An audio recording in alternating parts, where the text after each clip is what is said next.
Ya, leo tupo Posta. Naenda kumchallenge moja kati ya vijana ambao wamekaa maeneo haya, maeneo ya kula upepo kama unavyoona. Maeneo ya kula upepo, watu wanakula upepo. Maeneo mengine watu wanakula upepo haya. Kwa naenda kumchallenge moja kati ya vijana atuambie ukweli tu kabisa, kwa nini baadhi ya vijana wengi wa Kitanzania wana tabia ya kuwa na pisi zaidi ya moja au madem zaidi ya mmoja. Kwa leo nafikiri cameraman njoo tumchallenge moja kati ya vijana. Twende wapi sasa? Twende wapi? Twende huku au huku? Twende huku. Huyu aliyekaa peke yake yuko lonely huyo, watu waelekeze ukweli. Poa. Kaka vipi hapa? Mambo yanaendaje? Hakika. Sorry bwana. Patient tu nimekuja. Nataka uniambie au nataka unielekeze. Ni kwa nini moja kati ya tabia za vijana wa Kitanzania kwa sasa ambao imeenda viral sana au ni kubwa kiuhalisia, ni moja kati ya tabia ambayo vijana wengi wa Tanzania wanayo, kumiliki pisi zaidi ya moja. Umeona? Unafikiri ni kwa nini vijana wengi wanamiliki pisi zaidi ya moja? Swala la kumiliki pisi zaidi ya moja hiyo inakuwa yaani kutokana na mazingira pisi yenyewe ulionayo kwa muda ule ndio inamfanya mtu amiliki zaidi pisi. Oya, hebu sana sipati. Yes.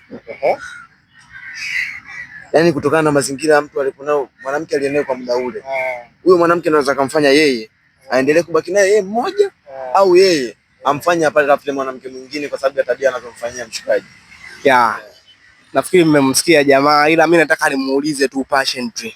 Wewe mwanangu una mademu wangapi? Mimi? Una mademu wangapi? Hasa kwenye upande wa mademu. Atuambie ana mademu wangapi?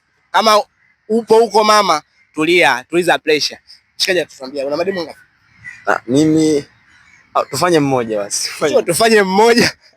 Ongea kweli, una mademu wangapi mwanangu? Tulia kwanza. Atuambie ana mademu wangapi mshikaji? Una mademu wangapi? Kuna mmoja ambaye ndo huyo ni permanent, alafu kuna wengine kama tunaelewa zile. Wewe mwanaume. Kuna mmoja alafu kuna wengine ambao mupo sasa. Angelina, tuliza moyo mama.